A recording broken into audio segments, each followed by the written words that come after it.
আসসালামু আলাইকুম প্রিয় দর্শক, সবাই কেমন আছেন? প্রতিদিনের মতো চলে আসলাম এই মুহূর্তের আজকের সবচেয়ে গুরুত্বপূর্ণ আবহাওয়ার খবর নিয়ে। আগামীকাল 22শে মে 2025 রোজ বৃহস্পতিবার। এবার চলমান বৃষ্টিপাত শেষ হতে না হতেই আবারও টানা 10 দিনের তীব্র ঝড় বৃষ্টির দুঃসংবাদ দিল আবহাওয়া অফিস। আগামী 27শে মে হতে 7ই জুন পর্যন্ত দেশ জুড়ে আবারও শুরু হতে যাচ্ছে একটানা ভারী থেকে অতি ভারী বৃষ্টিপাত। ঠিক একই সময়ে উপকূলে 150 কিলোমিটার গতি নিয়ে আসলে পড়তে পারে বছরের প্রথম ঘূর্ণিঝড় মন্থা। তছনছ হতে পারে বাংলাদেশ ও কলকাতার শত শত গ্রাম। এদিকে প্রতিদিনের মতো আজ রাতেও ভারতের পশ্চিমবঙ্গ সহ ঢাকা, খুলনা, রংপুর, ময়মনসিংহ, রাজশাহী, বরিশাল, সিলেট ও চট্টগ্রাম বিভাগের বিভিন্ন জেলার ওপর দিয়ে বজ্রপাত সহ 60 থেকে 80 কিলোমিটার বেগে কালবৈশাখী ঝড় অতিক্রমের সম্ভাবনা। এছাড়া আগামী 72 ঘন্টা সিলেট, রংপুর ও ময়মনসিংহ বিভাগে অতি ভারী বৃষ্টিপাত চলতে পারে, এমনটাই জানাচ্ছে বাংলাদেশ ও কলকাতার আবহাওয়া অফিস।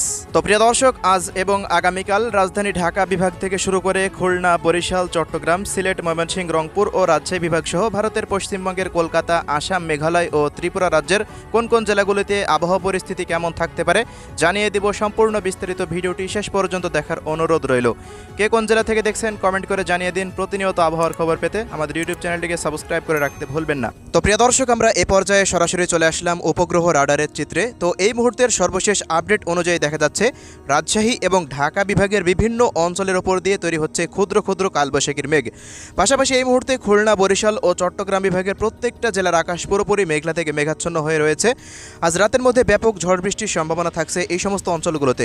পাশাপাশি এই মুহূর্তে রংপুর বিভাগের জেলাগুলি মোটামুটি পরিষ্কার থাকলেও দেশের পশ্চিমাঞ্চলের দিকে ধানবাদ, পুরুলিয়া, বাঁকুড়া অঞ্চলের দিকে তৈরি হচ্ছে নতুন কালবৈশাখীর মেঘ, যার গতিপথ দেখা যাচ্ছে রাজশাহী অঞ্চলের দিকে। পরবর্তী সময়ে রংপুর বিভাগেও এই মেঘগুলো বিস্তার লাভ করার সম্ভাবনা রয়েছে।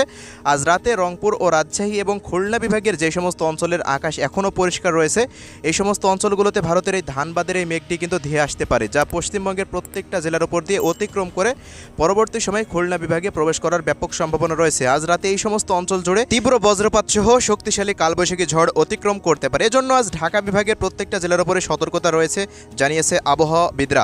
পাশাপাশি প্রিয় দর্শক, এই মুহূর্তে চট্টগ্রাম বিভাগের একেবারে দক্ষিণের জেলাগুলি বান্দরবান, খাগড়াছড়ি, রাঙামাটি, চট্টগ্রাম এবং এদিকে দেখুন কক্সবাজারের আশেপাশ দিয়ে কিন্তু ব্যাপক হারে মেঘের আনাগোনা চলছে। ত্রিপুরা রাজ্যের দিকেও একই পরিস্থিতি দেখা যাচ্ছে। মোট কথা, আজ রাতে বাংলাদেশ এবং পশ্চিমবঙ্গের বিভিন্ন অঞ্চলে ব্যাপক হারে ঝড় বৃষ্টি থাকতে পারে গতকালের ন্যায়। তো প্রিয় দর্শক, আমরা এ পর্যায়ে সরাসরি চলে যাচ্ছি ঘূর্ণিঝড়ের আপডেটে। তো এই মুহূর্তের আপডেট অনুযায়ী দেখা যাচ্ছে বঙ্গোপসাগর মোটামুটি স্বাভাবিক রয়েছে, আরব সাগরও একই পরিস্থিতি দেখা যাচ্ছে। তবে এই পরিস্থিতি আগামী 24 তারিখ থেকে কিন্তু পরিবর্তন শুরু হয়ে যেতে পারে। আগামী 24 তারিখ নাগাদ আরব সাগরের দিকে তৈরি হয়ে যেতে পারে একটি নিম্নচাপ, যেটি পরবর্তী সময়ে একটি ঘূর্ণিঝড়ে পরিণত হওয়ার সম্ভাবনা রয়েছে।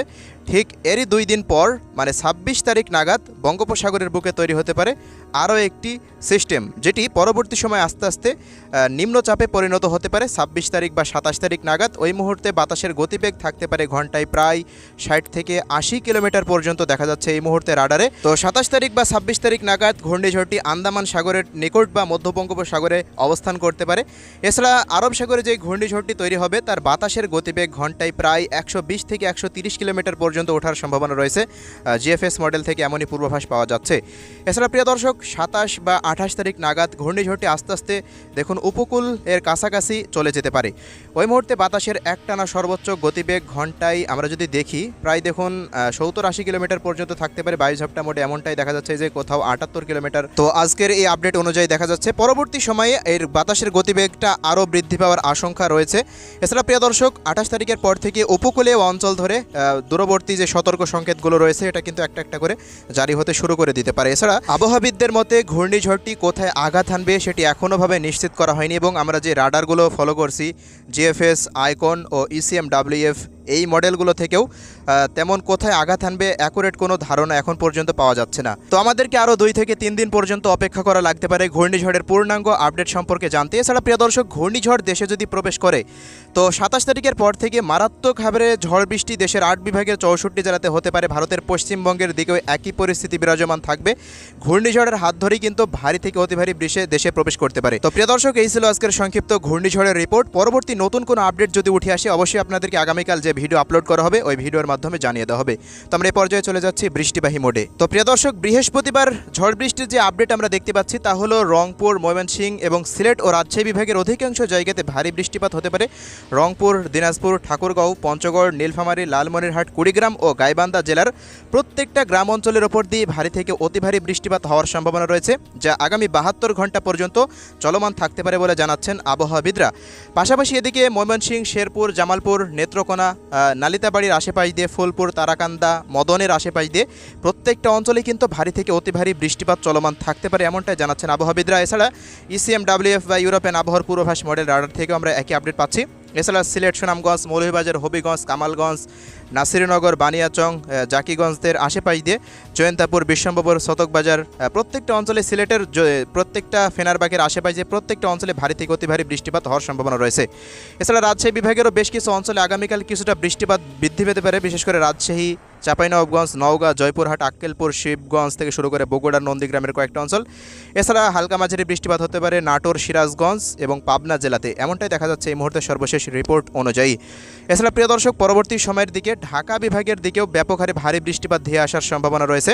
ঢাকার কিশোরগঞ্জ থেকে শুরু করে দেখা যাচ্ছে কটিয়াদি, এরপর কাপাসিয়া, নরসিংদী, ঢাকা শহরের আশেপাশে মুন্সিগঞ্জ, ধামরাই, এদিকে দেখুন মানিকগঞ্জ, সিদ্ধিরগঞ্জের আশেপাশ দিয়ে এদিকে দোহার, ফরিদপুর, রাজবাড়ী, মানিকগঞ্জ, টাঙ্গাইল, কালীহাটি, বাংশালের আশেপাশ দিয়ে ব্যাপক হারে ঝড় বৃষ্টির সম্ভাবনা রয়েছে ঢাকা বিভাগের প্রত্যেকটা অঞ্চল জুড়ে। এদিকে শরীয়তপুর, মাদারীপুর, গোপালগঞ্জ, টঙ্গীপাড়ার আশেপাশ দিয়েও ব্যাপক হারে ঝড় বৃষ্টি থাকতে পারে।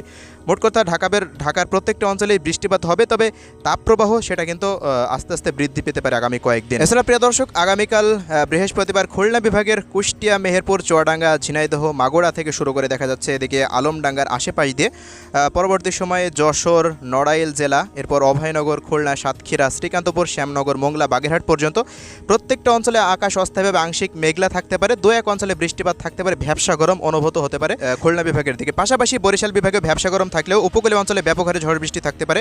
বরগুনা, পটুয়াখালী, ভোলা এই অঞ্চলের আশেপাশে, এদিকে বরিশাল, পিরোজপুর, ঝালকাঠির আশেপাশে, বুরহানুদ্দিনের আশেপাশ দিয়ে ঝালকাঠি, পিরোজপুরের দু এক অঞ্চলে বিচ্ছিন্নভাবে ঝড় বৃষ্টি থাকতে পারে। পাশাপাশি এদিকে ব্রাহ্মণবাড়িয়া, কুমিল্লা, লক্ষ্মীপুর, চাঁদপুরের আশেপাশ দিয়ে প্রত্যেকটা অঞ্চলে, ফেনী, নোয়াখালীর আশেপাশ দিয়ে প্রত্যেকটা জায়গা জুড়েই আগামীকাল বিচ্ছিন্নভাবে ঝড় বৃষ্টির সতর্কতা রয়েছে।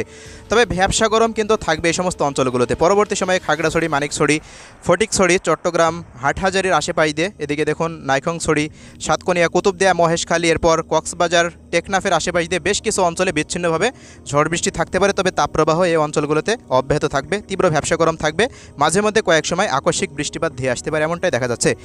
এছাড়া প্রিয় দর্শক, পরবর্তী সময়ে ভারতের পশ্চিমবঙ্গের দিকে ব্যাপক হারে কালবৈশাখীর মেঘ তৈরি হতে পারে, দেখা যাচ্ছে পুরুলিয়া, বাঁকুড়া, মালদা, মুর্শিদাবাদ, নলহাটি থেকে শুরু করে সিউড়ি অঞ্চল দিয়ে এদিকে আরামবাগ থেকে খড়গপুর, জমশেদপুর, উত্তর 24 পরগনা, দক্ষিণ 24 পরগনা, পূর্ব মেদিনীপুর, পশ্চিম মেদিনীপুর, হাওড়া, হুগলি, নদিয়া, শান্তিপুরের আশেপাশ দিয়ে কলকাতা শহরের প্রত্যেকটা অঞ্চল জুড়ে ব্যাপক হারে কালবৈশাখীর মেঘ অবস্থান করতে পারে, ভারী বৃষ্টিপাতের সতর্কতা। উত্তর দিনাজপুর, দক্ষিণ দিনাজপুর, এদিকে দেখুন আলিপুরদুয়ার, কোচবিহার, দার্জিলিং, জলপাইগুড়ির আশেপাশ দিয়ে, কালিম্পংয়ের আশেপাশ দিয়ে, আসাম, মেঘালয়েরও একাধিক জায়গাতে বৃষ্টিপাত থাকতে পারে। পাশাপাশি এদিকে আরামপুরের আশেপাশ দিয়ে দেখুন ত্রিপুরা রাজ্যের আম্বাস, আগারতলা, আরামপুর, আইজলের বিভিন্ন অঞ্চলে বৃষ্টিপাতের সতর্কতা রয়েছে। তো এবার এক নজরে দেখে নিন আগামী কয়েকদিন কোন কোন অঞ্চলগুলোতে বৃষ্টিপাত থাকতে পারে। পরবর্তী 24 ঘন্টাতে রাজশাহী, রংপুর, ময়মনসিংহ এবং ঢাকা বিভাগে ব্যাপক হারে ঝড় বৃষ্টি থাকতে পারে। তুলনামূলকভাবে খুলনা, বরিশাল ও চিটাগাঙ্গে বৃষ্টিপাতের সম্ভাবনা একটু কম দেখা যাচ্ছে। এছাড়া প্রিয় দর্শক, এর পরবর্তী সময়ের দিনে মানে পরবর্তী 2 দিন পর কিন্তু বৃষ্টিপাত একটু বৃদ্ধি পেতে পারে। পরবর্তী 5 দিন বা আগামী 27 তারিখের পর এই বৃষ্টিপাতের তুলনামূলকভাবে আরও বৃদ্ধি পাওয়ার সম্ভাবনা রয়েছে। তো এই ছিল আজকের ভিডিও। আল্লাহ হাফেজ।